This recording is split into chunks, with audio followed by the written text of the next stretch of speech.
અને હું છું આપની સાથે હિના। સમાચારની શરૂઆત કરીશું આણંદ જિલ્લાથી। આણંદ જિલ્લામાં સાયબર ક્રાઇમના વધતા ગુનાઓને લઈને આણંદ જિલ્લા પોલીસ દ્વારા સાયબર એક્સપર્ટ સેલ की एनजीओની મદદથી એક ચેટબોટ વિકસાવ્યું છે, જે થતા સાયબર ક્રાઇમને અટકાવવા તેમજ ફરિયાદો નોંધવા માટે ઘણું ઉપયોગી થઈ પડશે અને સામાન્યમાં સામાન્ય નાગરિકો આ ચેટબોટની મદદથી સાયબર ક્રાઇમ અંગેની માહિતી મેળવી શકશે। આણંદ જિલ્લા પોલીસના સાયબર ક્રાઇમ કચેરી દ્વારા સાયબર ક્રાઇમ છેતરપિંડી જેવી ઘટનાઓથી નાગરિકોને બચાવવા તેમજ અવેરનેસ લાવવા માટે ચેટબોટ વિકસાવવામાં આવ્યું છે। આ ચેટબોટ જિલ્લાના નાગરિકોને સાયબર ક્રાઇમથી બચવા શું તકેદારી રાખવી તથા જો સાયબર ક્રાઇમ બને તો તેની ફરિયાદ કેવી રીતે નોંધાવી શકાય તેની સચોટ માહિતી આપશે। આ ચેટબોટનો કેવી રીતે ઉપયોગ કરવો તેની સ્ટેપ બાય સ્ટેપ માહિતી પણ આપવામાં આવી હતી। જિલ્લાવાસીઓની જાણ માટે વિશેષ માહિતી આપતો વિડીયો આણંદ જિલ્લા પોલીસના social media account Facebook, Instagram અને ટ્વિટર પર પણ અપલોડ કરવામાં આવ્યો છે। जो है व्हाट्सएप का चैटबॉट है, जैसे ये 7572999564 ये नंबर सेव करके व्हाट्सएप में हम हाई करके मैसेज जैसे सेंड करेंगे तो हमको चैटबॉट का रिप्लाई आ जाएगा। उसमें हिंदी, इंग्लिश और गुजराती तीनों लैंग्वेज का ऑप्शन अवेलेबल है। जैसे ही हम लैंग्वेज सिलेक्ट करेंगे तुरंत ही जो ऑनगोइंग साइबर क्राइम है जिसका सॉल्यूशन है उसका लिस्ट आ जाएगा। जैसे हम उसको उस ऑप्शन को सिलेक्ट करेंगे तुरंत उसकी जो भी डिटेल्स है कि हमको कैसे रिपोर्ट करना है, उसे कैसे ट्रैक करना है, वो सारी जानकारी हमें उससे मिल जाएगी। किस तरह जो आम प्रजा है वो किस तरह उपयोग करेगी उसका? ये बहुत सिंपल चैटबॉट बनाया हुआ है जैसे कि हर कोई इजीली उसको यूज कर सके। तो सबसे पहले जो ये मैंने जो नंबर बताया 7572999564 उसको फोन में सेव करना है और व्हाट्सएप पे जाके सिर्फ हाई करके मैसेज करना है। હાલમાં રોજબરોજ સાયબર ક્રાઇમના બનાવો બનતા જાય છે અને આ બનાવો અટકાવવા માટે અને શોધવા માટે સામાન્ય નાગરિકો તેના ભોગ બને ત્યારે તેમને શું કરવું જોઈએ તે માટે માર્ગદર્શન આપવા સારું આણંદ જિલ્લાના પોલીસ અધિક્ષક શ્રી જસાણી સાહેબની સૂચના અને માર્ગદર્શન હેઠળ સાયબર ક્રાઇમ પીઆઈ ચૌધરી સાહેબ તથા સેલ की એનજીઓના સહયોગથી એક સાયબર ચેટબોટ વિકસાવવામાં આવેલી છે। આ સાયબર ચેટબોટ દ્વારા કોઈ પણ સાયબર ક્રાઇમનો ગુનો બને તો તેની ફરિયાદ કેવી રીતે કરી શકાય તેમજ રોજબરોજની સામાન્ય નાગરિકોને ઉપયોગી થાય તેવી સાયબર ક્રાઇમને લગતી તમામ માહિતી આ ચેટબોક્સમાં વિકસાવવામાં આવેલી છે, જેનો ભાગ લેવા માટે અને જેનો લાભ લેવા માટે તમામ નાગરિકોને વિનંતી કરવામાં આવે છે। આ સેલ की સાયબર ચેટબોક્સ એ વોટ્સએપ ચેટબોટ છે, તેમાં કેવી રીતે રિપોર્ટિંગ કરવું એ બાબતે સૌપ્રથમ આનો નંબર એક 7572999564 આપના મોબાઈલની અંદર વોટ્સએપની અંદર સેવ કરવાનો છે। આ નંબર સેવ કર્યા પછી તેના પર હાઈ મેસેજ કરીને મોકલવાથી તેની અંદર વોટ્સએપ એપ્લિકેશનમાં સેલ की એનજીઓના જે હાઈ નંબર મોકલશો એટલે ચેટ બોક્સમાં 3 વિકલ્પ આવશે, ગુજરાતી, हिंदी, इंग्लिश। આપ નાગરિકોને જે પણ ઓપ્શન સિલેક્ટ કરવું હોય એ ઓપ્શન સિલેક્ટ કર્યા પછી ત્યાં એ ઓપ્શનમાંથી તમારે જે પણ માહિતી જોઈતી હશે તે મળશે। ત્યાર પછી ભાષા સિલેક્ટ થયા પછી હેલ્પલાઇન નંબર આવે છે અને હેલ્પલાઇનની અંદર સાયબર ક્રાઇમને લગતી તમામ માહિતીઓ આપવામાં આવેલી છે। આ બાબતે આણંદ જિલ્લા પોલીસના જે સાયબર ક્રાઇમના વિડીયોમાં પણ આ માહિતી આપવામાં આવેલી છે, તેમજ આણંદ જિલ્લા પોલીસના ફેસબુક, ઇન્સ્ટાગ્રામ અને એકાઉન્ટ ઉપર આ વિડીયો શેર પણ કરવામાં આવેલો છે। આ ચેટબોક્સના માધ્યમથી સામાન્ય નાગરિકો જ્યારે પણ કોઈ સાયબર ક્રાઇમનો ભોગ બને તો ત્વરિત તેમને કઈ જગ્યાએ ફરિયાદ કરવી, રિપોર્ટિંગ કઈ જગ્યાએ કરવું તે તમામ માહિતી તેમજ મિસિંગ બાળકો હોય, મિસિંગ કોઈ પણ વસ્તુ હોય, મોબાઈલ મિસિંગ થાય ત્યારે પણ એને ક્યાં ફરિયાદ કરવી તેમજ પોતાના મોબાઈલ આધાર છે, આધાર કાર્ડની સાથે કેટલા મોબાઈલ લિંક થયેલા હોય છે એ તમામ બાબતો લગભગ 15 કરતાં વધારે ઓપ્શન આ ચેટબોક્સમાં આપવામાં આવેલા છે। તેથી આણંદ જિલ્લાના તમામ નાગરિકોને આ ચેટબોક્સનો ઉપયોગ કરવા માટે આણંદ જિલ્લા પોલીસ તરફથી નમ્ર પ્રયાસ છે અને તેનો લાભ લેવા માટે વિનંતી છે। આ બાબતે જેને આ સેલ की ચેટબોક્સ વિકસાવેલી છે એ ધ્રુવેશ પંચાલ અને સાયબર ક્રાઇમ પીઆઈ ચૌધરી સાહેબે ખૂબ જ મહેનત કરેલી છે, જેથી આ ભગીરથ કાર્યની અંદર તેઓનું પણ યોગદાન ખૂબ જ છે। અને આ બાબતે તેમના દ્વારા વિડીયો પ્રસિદ્ધ કરવામાં આવેલો છે. એ વિડીયો જોઈ અને આ ચેટબોક્સનો મેક્સિમમ ઉપયોગ કરવા માટે આણંદ જિલ્લા પોલીસ તરફથી તમામ તો ગુજરાતની નિર્ભયા અને ન્યાય માટે એનએસયુઆઈ દ્વારા પ્રદર્શન કરવામાં આવ્યું અને ગુજરાત રાજ્ય ગૃહમંત્રી જો સાચો ન્યાય ન આપી શકે તો રાજીનામું આપે તેવા સૂત્રોચ્ચાર સાથે ગુજરાત યુનિવર્સિટી પાસે શક્તિ પ્રદર્શન કરવામાં આવ્યું હતું. કેટલાક સમયથી ગુજરાતમાં કાયદો વ્યવસ્થાની સ્થિતિ ચકડોળે ચડી હોય એમ લાગે છે.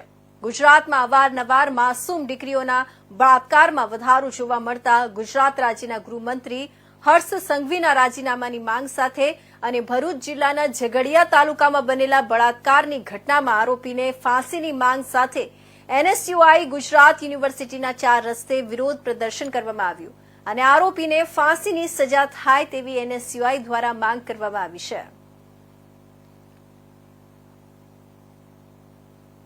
એક નરાધમે જે કૃત્ય કર્યું તેને સજા આપવાની તો વાત દૂર, પરંતુ છેલ્લા 7 દિવસની અંદર એ બાળકીનું મૃત્યુ થયું. એ ક્યાંક ને ક્યાંક ગુજરાતને એક બીજા એક નિર્ભય જેવું સમાન ગણી શકાય. આ સરકાર સુરક્ષા આપવાની વાતમાં તદ્દન નિષ્ફળ ગઈ છે. મોટી મોટી વાતો કરવાની. ઓખા જેટી કોસ્ટગાર્ડ દ્વારા ચાલુ કામે ક્રેન તૂટી જતા 3 શ્રમિકો ક્રેન નીચે દબાયા હોવાની વિગતો મળી રહી છે. 2 શ્રમિકો ક્રેનની અંદર દબાઈ ગયા હોવાથી તેમના મોત થયા હોવાની વિગતો મળી રહી છે. એક શ્રમિક પાણીમાં પડી જતા તેમનો બચાવ કરવાની કામગીરી કરવામાં આવી હતી. ઓખા જેટી પર તંત્ર દ્વારા કોસ્ટગાર્ડ પોલીસ જવાનો તેમજ ફાયર બ્રિગેડ 108ની ટીમ દ્વારા બચાવ કામગીરી હાથ ધરાઈ હતી. હાલમાં દબાયેલા શ્રમિકોને તંત્ર દ્વારા બહાર કાઢવાની સંપૂર્ણ તજવીજ ચાલી રહી છે. છેલ્લા અંદાજિત 1 વર્ષ થયા ઓખા જેટી પર કોસ્ટગાર્ડ દ્વારા ઓખા બંદર પર જેટી ઊભી કરવાનું કામ ચાલી રહ્યું છે.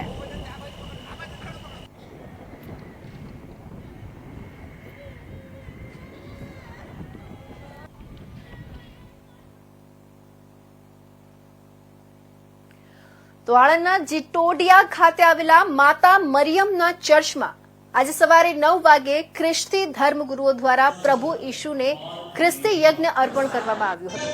તેમજ ખ્રિસ્તી ધર્મગુરુઓ દ્વારા પ્રાર્થના કરવામાં આવી હતી અને ખ્રિસ્ત પ્રસાદનું વિતરણ કરવામાં આવ્યું હતું. પ્રાર્થના બાદ ખ્રિસ્તી સમુદાયે એકબીજાને નાતાલ પર્વની શુભેચ્છાઓ આપી હતી. આણંદના ગામડીના Catholic church, Methodist church, CNI church સહિત વિવિધ દેવળમાં આજે સવારે પ્રાર્થના અને ખ્રિસ્તી યજ્ઞ અર્પણ કરવાના કાર્યક્રમો યોજાયા હતા, જેમાં મોટી સંખ્યામાં વિવિધ ધર્મગુરુઓ ભગવાનને આપેલા પ્રેમ અને ભલાઈના સંદેશને સમગ્ર વિશ્વમાં ફેલાવવા અને લોકોની ભલાઈ કરવા અનુરોધ કર્યો હતો. ગત રાત્રિના 12 વાગ્યે પ્રભુના જન્મદિવસની ઉજવણી કરવામાં આવી હતી અને લોકોએ દારૂખાનું ફોડી પર્વની ઉજવણી કરી હતી. હું ફાધર જગદીશ મેકવાન, સભા પુરોહિત, ચાવડાપુરા જીટોડિયા ધર્મ વિભાગ, આપ સર્વને નાતાલની હાર્દિક શુભેચ્છાઓ પાઠવું છું. Merry Christmas. આજનો દિવસ એ પ્રભુના જન્મનો દિવસ છે. પ્રભુ ઈસુએ આ પૃથ્વી પર આવીને માનવજાતને મુક્તિની ભેટ આપી, શાંતિ અને પ્રેમનો સંદેશો આપ્યો. એનો આ દિવસ આજે મનાવવામાં આવે છે. અમારા તાબાની અંદર ધર્મજનો સાથે ભેળા મળીને આજે આનંદ મનાવશે, પ્રાર્થના કરશે અને એ સાથે એની ઉજવણીના એક ભાગરૂપે બધાને શુભેચ્છાઓ પાઠવશે. આજે હું પણ તમને શુભેચ્છાઓ પાઠવું છું. આજના મારા સંદેશની અંદર આખી દુનિયામાં બધી જગ્યાએ શાંતિ સ્થપાય. દરેક જગ્યાએ આપણે જોઈએ છીએ, જ્યાં જોઈએ ત્યાં યુદ્ધના ભણકારા છે, યુદ્ધ ચાલી રહ્યા છે. માણસ વચ્ચે શાંતિ નથી, ભેદભાવ છે, નાત જાતના ભેદભાવ છે. આ બધું મિટાવી દઈને આખું વિશ્વ એક કુટુંબ બની જાય એવી આપણા સૌની પ્રાર્થના અને શુભેચ્છા છે. આજે ફરી એક વખત તમને સૌને શુભેચ્છાઓ પાઠવું છું. બાળીશું આપ સર્વને સારી તંદુરસ્તી આપી તમારું જીવન આગળ ને આગળ તપાવે એવી મારી પ્રાર્થના અને અભ્ય પ્રાર્થના સાથે વિરમું છું. તો વલસાડના ઉમરગામ શહેર અને ઉમરગામ તાલુકા પ્રમુખની વરણી માટે ભાજપ કાર્યકર્તાઓના સેન્સ પ્રક્રિયા લેવામાં આવી હતી. ઉમરગામ તાલુકાના ધોડીપાડા હોલ ખાતે તાલુકા પંચાયતના સભ્યો, નગરપાલિકાના સભ્યો અને જિલ્લા પંચાયતના સભ્યોએ પોતાનો અભિપ્રાય આપ્યો હતો. ત્યારબાદ પ્રદેશને નામ મોકલવામાં આવ્યા હતા. ભાજપ પાર્ટીના જૂના કાર્યકર્તા તરીકે ઉમરગામ તાલુકાના મંડળ પ્રમુખ તરીકે ડોક્ટર નીરવ શાહનું નામ જાહેર થતા મિત્રો અને પરિવારજનોમાં આનંદની લાગણી જોવા મળી છે. નામ જાહેર થતા લોકો દ્વારા સરીગામ ખાતે ડોક્ટર નીરવ શાહને શુભેચ્છા આપવામાં આવી હતી. ફૂલ, હાર અને ફટાકડા ફોડી શુભકામનાઓ આપી સ્વાગત કરવામાં આવ્યું હતું.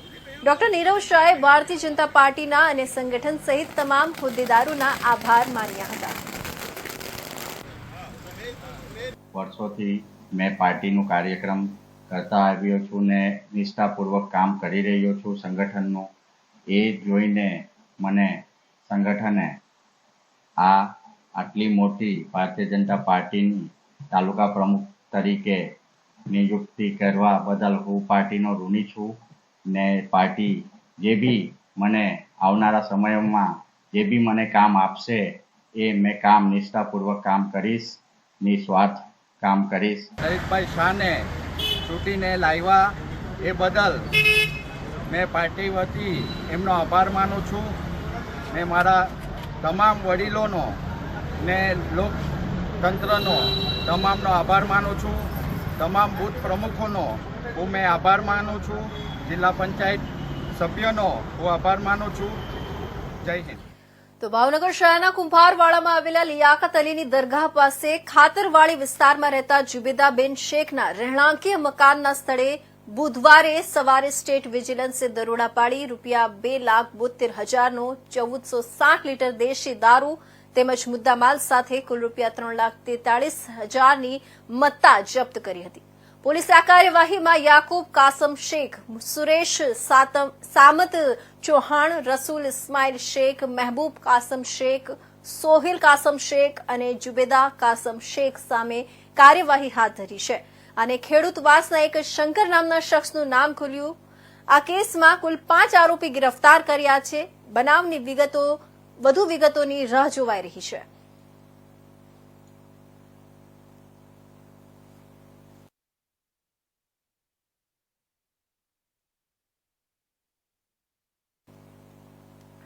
તો અંબાજીમાં લૂંટના આરોપીઓને પોલીસે ગણતરીના કલાકોમાં પકડી લીધા હતા. ગત મોડી રાત્રે 2 શખ્સોએ અંબાજીમાં પથ્થરમારો કરીને લૂંટ ચલાવી હતી. અંબાજી પોલીસને ફરિયાદ મળતા આરોપીને પકડી જેલ હવાલે કર્યા છે. બંને આરોપીઓએ ધોકા વડે લૂંટ કરીને 9,000ની વધુની રકમ પડાવી હતી. આરોપીના નામ પપ્પુ ભગા સોલંકી અને સુરેશ ગના સોલંકી છે.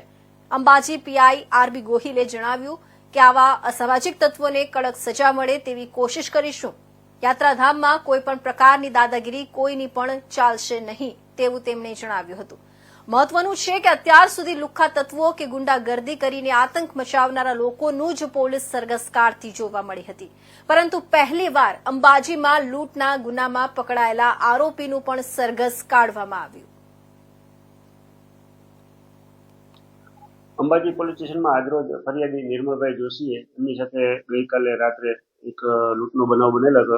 એમને ધોકો મારી અને એમની પાસેથી 9,700 રૂપિયા જેવું રકમ લૂંટીને 2 આરોપીઓ ભાગી ગયા હતા.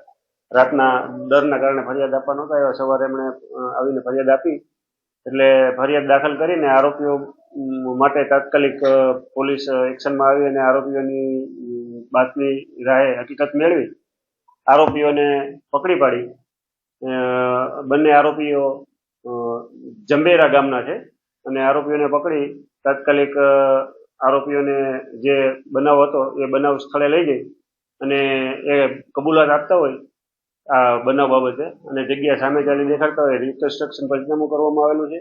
અને આવા જે કોઈ હમણાં અસામાજિક તત્વો ગુજરાત રાજ્ય સરકાર દ્વારા વિવિધ વિકાસલક્ષી યોજનાનો લાભ છેવાડાના લોકો સુધી મળી રહે અને લોકોના પ્રશ્નોનું સ્થળ પર નિરાકરણ થાય તે અન્વયે વિવિધ યોજનાઓ અમલીકરણ હોય ત્યારે અમરેલીના બગસરા તાલુકા કક્ષાનો સ્વાગત કાર્યક્રમ મામલતદાર કચેરી ખાતે અમરેલી જિલ્લા પોલીસ અધિક્ષક સંજય ખરાટના અધ્યક્ષસ્થાને યોજાયો હતો, જેમાં શહેરી અને ગ્રામ્ય વિસ્તારના કુલ 6 પ્રશ્નોની રજૂઆત કરવામાં આવી હતી, જેમાં 3 પ્રશ્નોનું સ્થળ પર જ નિરાકરણ કરવામાં આવ્યું હતું, જેમાં એસટી નિગમ તેમજ માર્ગ મકાન વિભાગ જમીન દબાણ સહિત વિવિધ પ્રશ્નોની અરજદારોએ અમરેલી જિલ્લા પોલીસ અધિક્ષક સંજય ખરાટને રજૂઆત કરતા અરજદારોના પ્રશ્નોને સાંભળી તેનું નિરાકરણ થાય તે અંગે વિવિધ વિભાગના અધિકારીઓને સૂચનાઓ આપવામાં આવી હતી.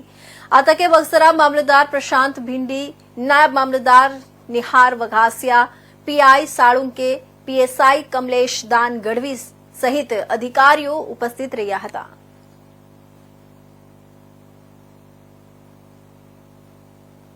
જિલ્લા અને રાજ્ય કક્ષાના સ્વાગત કાર્યક્રમ થાય છે અને એ કાર્યક્રમના ભાગરૂપે આજે અમરેલી જિલ્લામાં બગસરા તાલુકા ખાતે તાલુકા સ્વાગત પ્રોગ્રામ જે આયોજન કરવામાં આવેલ હતો, આમાં જે પ્રશ્ન આવેલા હતા આ પ્રશ્નનો આજે સમયસર અમે ઉપસ્થિત રહ્યા હતા. એ પ્રશ્ન પબ્લિકના જે પ્રશ્ન છે એ સાંભળ્યા હતા. સાથે સાથે આ પ્રશ્નને લાગતા જે પણ ડિપાર્ટમેન્ટ છે એના સંકળાયેલ સાથે કાયદેસર જે અધિકારી છે એ લોકો પણ અહીંયા એ પ્રશ્નો દરમિયાન ઉપસ્થિત હતા.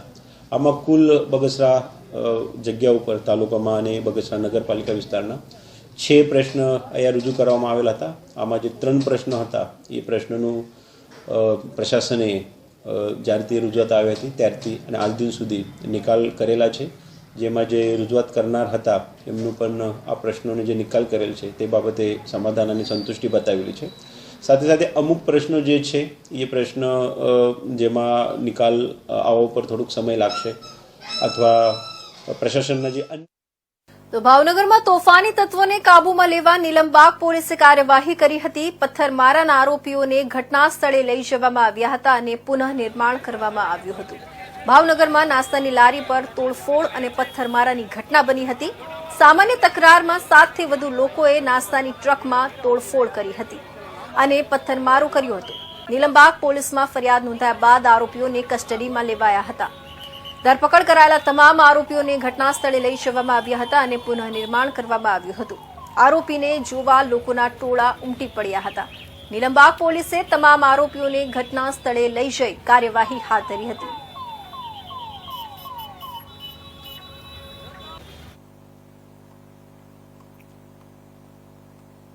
તો દુબઈથી આયાત કરવામાં આવેલા ફાયર ફાઇટરના નાફકો કંપનીનું ફાયર ફાઇટર ભાવનગર એરપોર્ટને ફાળવવામાં આવેલું છે, જેની અંદાજી કિંમત 6.7 કરોડ તમામ ટેક્સ સાથે થવા જઈ રહી છે.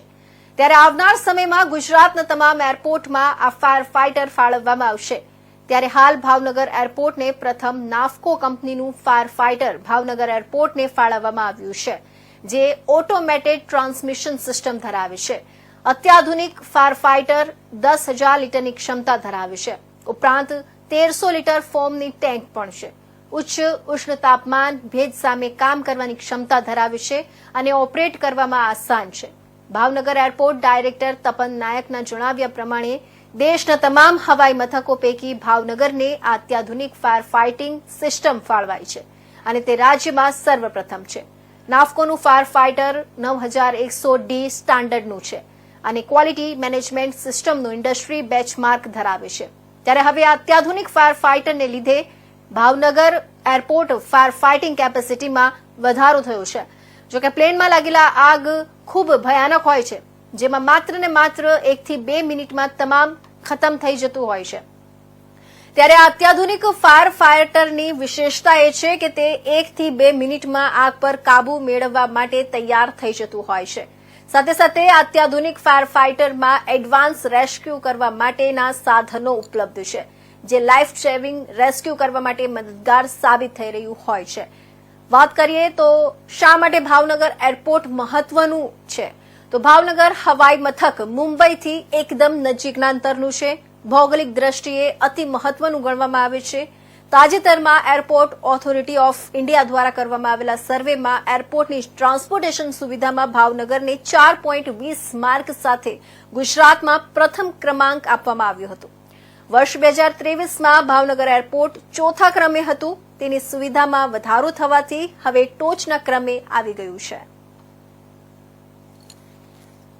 उपस्थित हुए ये airfield crash fight tender aircraft rescue करने के लिए कभी अग्निशमन की तरफ से वो उसको फाइट करने के लिए ये गाड़ी यूज़ करता है. बट ये प्रोक्योरमेंट जो खरीदारी किया हुआ है हमारा सेंट्रल हेडक्वार्टर नई दिल्ली ऑफिस की तरफ से ये परचेज किया हुआ है भावनगर एयरपोर्ट के लिए. 2 गाड़ी है, उसमें एक गाड़ी अभी आ चुके हैं, सेकंड गाड़ी अभी आने वाला है 1 महीने के अंदर. ये गाड़ी का क्षमता के बारे में बताना है तो पहले इस गाड़ी का खरीदने के लिए इसका पूरा खर्चा हो चुके हैं 6 करोड़ 75,74,000. सो 6.5 करोड़ के ऊपर है ये गाड़ी. सो इस गाड़ी खरीदने में तो बहुत मेहनत किया हुआ हमारा सेंट्रल हेडक्वार्टर से, इसके तरफ से हमको इस स्टेशन पे ये गाड़ी आए हुए है। हमारा रीजनल हेडक्वार्टर से हमारा जो जेटी राधाकृष्ण सर है, इस एयरपोर्ट का जो इंचार्ज है रीजनल ऑफिस में, उनका भी बहुत सहयोग दिया हुआ है। उन लोगों का सारी एफर्ट्स की वजह से आज भावनगर एयरपोर्ट में ऐसा एक अच्छा इंटरनेशनल स्टैंडर्ड लेवल का एक गाड़ी एयरफील्ड क्रैश फाइट टेंडर आपके पास आ चुकी है। इस गाड़ी में मेन चीज ये बताना चाहता हूँ, इसका कैपेसिटी 6000 लीटर्स पानी का है एंड इसका फोम कंपाउंड भी रहता है। इसके अंदर वो 800 लीटर फोम कंपाउंड भी रहेगा। इसके साथ और एक एक्सटिंग्विशिंग मीडिया है, ड्राई केमिकल पाउडर, ये भी इसके अंदर वो सुविधा है। कभी ये गाड़ी हमको फायर फाइटिंग के लिए लेके जाने के टाइम पे इस गाड़ी का वजन है 40 टन, 40 टन कैपेसिटी व्हीकल है ये। कभी गाड़ी ये 0 to 80 किलोमीटर स्पीड सिर्फ 25 सेकंड्स के अंदर ये अचीव कर देगा। ये 25 सेकंड्स के अंदर आपको ये 80 किलोमीटर पे आ ही जाएगा गाड़ी, सो ताकि इसको फायर फाइटिंग करने में बहुत हमको आसान हो जाए। और ये गाड़ी में और भी बहुत काफ़ी चीज़ है, इसमें थर्मल कैमरा फिटेड है। ये थर्मल कैमरा की वजह से कभी एयरक्राफ्ट के अंदर नाइट टाइम पे कोई भी हम ह्यूमन बींग्स को आइडेंटिफाई करना है, फायर फाइट करने के टाइम पे पानी की तरफ से उनका डैमेज नहीं होना चाहिए, उसका भी एक थर्मल कैमरा इसमें फिट किया हुआ है। यह सब सुविधा इस गाड़ी में है। ये गाड़ी फायर फाइटिंग के लिए बहुत अच्छा तरह से ये आपका भावनगर एयरपोर्ट के लिए सुविधा में आ जाएगा। ये मेरा तरफ से है। तो बाकी इनका जो कंपनी का मैन्युफैक्चरर है उनकी तरफ से टेक्निकल मैनेजर आया हुआ है, हमारा राजेश राव जी है, ये आपके बारे में ये बता है। તો ભાવનગર જિલ્લામાં તળાજા તાલુકાના મીઠી વિરડી ગામે દરિયા કિનારે સિંહનો મૃતદેહ મળ્યો છે। આ અંગે જાણ થતાં જ વન વિભાગના ઉચ્ચ અધિકારીઓ ઘટના સ્થળે દોડી ગયા હતા। મૃત સિંહ યુવા વયનો હોવાનું પ્રાથમિક તપાસમાં જાણવા મળ્યું છે। વન વિભાગના જણાવ્યા અનુસાર સિંહને કોઈ બાહ્ય ઇજાઓ થઈ નથી। સિંહના મૃત્યુનું કારણ હજી સુધી અકબંધ છે। હાલ મૃતદેહને પોસ્ટમોર્ટમ માટે મોકલવામાં આવ્યો છે। પીએમ રિપોર્ટ બાદ સિંહના મૃત્યુનું કારણ સ્પષ્ટ થશે। સિંહના મૃતદેહ મળવાને કારણે આસપાસના વિસ્તારમાં ચકચાર મચી ગઈ છે। વન વિભાગે ઘટનાને ગંભીરતાથી લઈને તપાસ શરૂ કરી છે। સિંહના આ અચાનક મોતથી વિસ્તારવાસીઓમાં શોકનો માહોલ છે। દરિયાકાંઠે સિંહનો મૃતદેહ કેમ મળી આવ્યો તે વન વિભાગ માટે પડકારરૂપ બન્યું છે। પ્રાથમિક તપાસમાં કોઈ શિકારની શક્યતા નકારવામાં આવી છે। વિશેષજ્ઞોની ટીમ સમગ્ર વિસ્તારમાં વધુ તપાસ હાથ ધરશે। આ વિસ્તારમાં સિંહની પ્રવૃત્તિ અંગે વન વિભાગ પહેલાથી જ ચિંતિત હતું। દરિયાકાંઠાના આ દુર્લભ ઘટના એ વન્ય પ્રેમીઓમાં ચિંતા ઉભી કરી છે। સ્થાનિક લોકો દ્વારા સિંહના મૃતદેહને લઈ વિવિધ તર્ક વિતર્ક કરવામાં આવી રહ્યા છે। વિસ્તારમાં અન્ય સિંહોની સ્થિતિ પર પણ વન વિભાગનું ધ્યાન કેન્દ્રિત થયું છે। સિંહોના સુરક્ષા માટે વિશેષ કાર્યવાહી કરવી જરૂરી બની છે। સિંહના આ અચાનક મોત પાછળ કુદરતી કે માનવ સર્જિત કારણો છે તે અંગે અટકળો ચાલુ છે। સરકાર અને વન વિભાગે આ મામલે વધુ પગલાં લેવાની હાકલ કરી છે।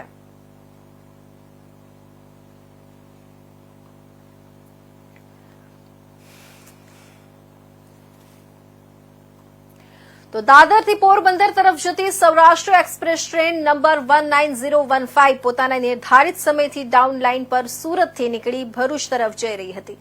ત્યારે ઓલપાડ તાલુકાના કીમ રેલવે સ્ટેશન પર પહોંચતા સૌરાષ્ટ્ર એક્સપ્રેસ ટ્રેનના એન્જિનની બાજુમાં જોડાયેલા નોન પેસેન્જર કોચ વીપીયુના પૈંડા ટ્રેક પરથી ઉતરી ગયા હતા।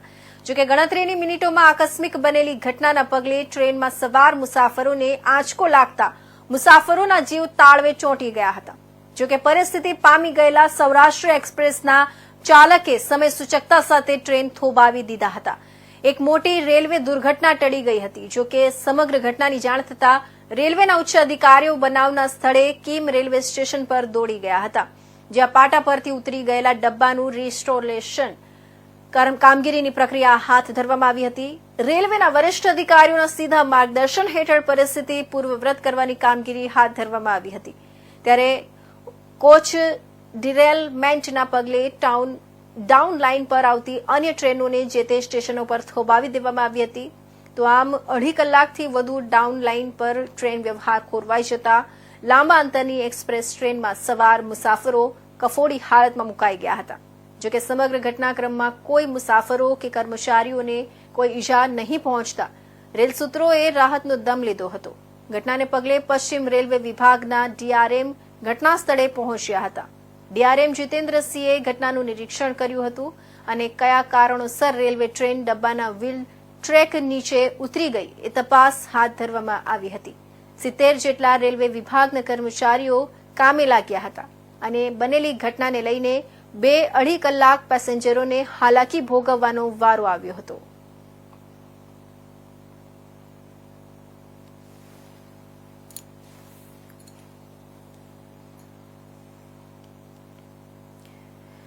તો આ હતા અત્યાર સુધીના મહત્વના સમાચાર. નવા સમાચાર સાથે ફરી મળીશું. ત્યાં સુધી રજા આપશો. નમસ્કાર.